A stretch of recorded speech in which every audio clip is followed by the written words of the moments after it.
from the Daily Mail. Now, I know, Daily Mail, but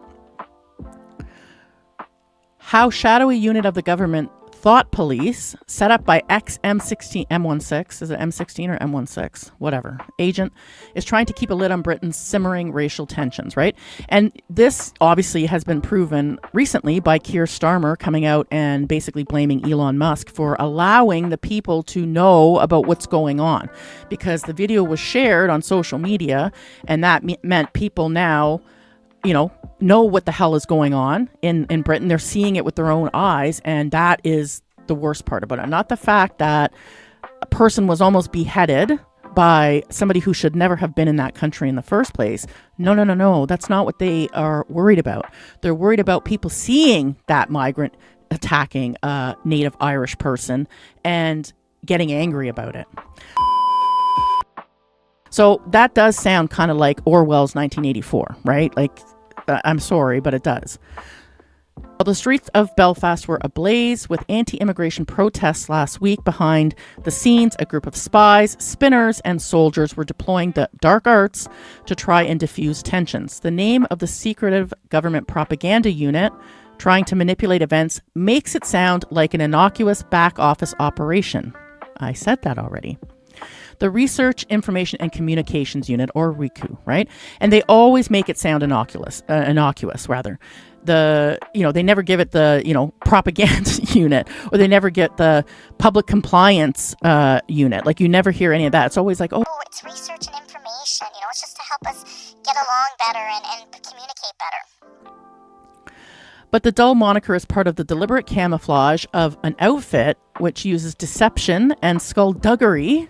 I think we should bring back some old English words. What do you guys think? Skullduggery is a good one. There's a lot of good old English words we need to bring back. And especially if they start, banning shit on social media, hate speech, we need to think of some good things that aren't in the hate speech book yet. Some old English insults. To try to manage the challenges of multiculturalism. To try to manage the challenges of multiculturalism. Its techniques range from planting stories in the media. This doesn't sound like what the nudge, when we just watched those other videos and read those other publications, that didn't sound like what they were doing. They made it sound so innocent, just getting people to wash their hands and shit like that. Planting stories in the media, using undercover operatives to lay flowers at the scene of terrorist attacks, and even, in one case, sending a pop group to sing anti-extremist songs in Muslim schools. Doesn't seem to have worked for the Muzzies. The 22-strong unit was established in 2007 by the late Charles Farr, a former M16 officer, as part of the Prevent Counterterrorism Strategy. So instead of coming from a position of strength towards other countries, they want to come forward as a position of, we're too nice to do that to. Don't do that to us. We're really nice people. That's not going to work in the Muslim world. Modeled on the Information Research Department, a propaganda unit established by the Attlee government in 1948 to blacken the names of communists and other political opponents, RICU operates out of the Home Office's Westminster headquarters. While its original purpose was to monitor and challenge the spread of Al-Qaeda propaganda and to vet the language used by public officials when describing terrorism, well, I mean, you could stop the spread of Al-Qaeda propaganda by getting fucking Al-Qaeda out of fucking England, but I mean, I'm just some fucking dumb Canadian. Its tentacles now stretch far across Whitehall, to the extent that critics say it risks strangling free speech. Everything is strangling free speech now. This is just one more thing. When the mobs took to the streets of Northern Ireland last week, following the stabbing of Stephen Ogilvie, allegedly, it's not alleged, by Hadi Adid, or whatever the name is, a 30-year-old Sudanese asylum seeker. He wasn't an asylum seeker. He was an invader, an economic migrant. RICU swung into action to advise the police in the province on how to control the narrative. Here's some video I'm sure you guys all saw. This was from the Belfast protests of the lads burning down some, unwanted places in there, And again, it's the voice of the unheard, like they said during the Summer of Love. Protesting is the voice of the unheard. We're feeling a little unheard over here.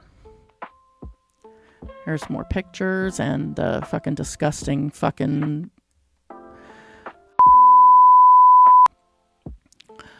A source said they are working with the police services of Northern Ireland's C3 intelligence unit to identify those posting online calls to protest in Belfast and other areas. So you're not even allowed to round the troops up to protest anymore in Belfast because a invader, fucking migrant, violent, tried to decapitate an Irishman. You are not allowed to protest anymore. Through 5 countries after claiming asylum in Northern Ireland, and he was given leave, indefinite leave to remain, which means basically he didn't have to leave. They gave strategic messages to police to ensure the protesters were portrayed as unsympathetic thugs rather than activists and affecting behavioral change.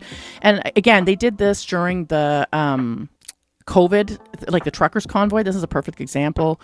They, made everybody at the truckers convoy that, supported it or whatever like that. They made them look like far right, Nazis. They tried to plant, they put a plant there with a fucking swastika flag that looked like it had just been opened out of the fucking box or whatever. They do this kind of shit, right? They did the same thing at the truckers convoy too, just to make the people there look like they're unsympathetic. So they're doing the same thing here, right? They're trying to blame these Irishmen that are, basically decided to take their country back because the government isn't going to help them. The government is not going to do anything no matter what.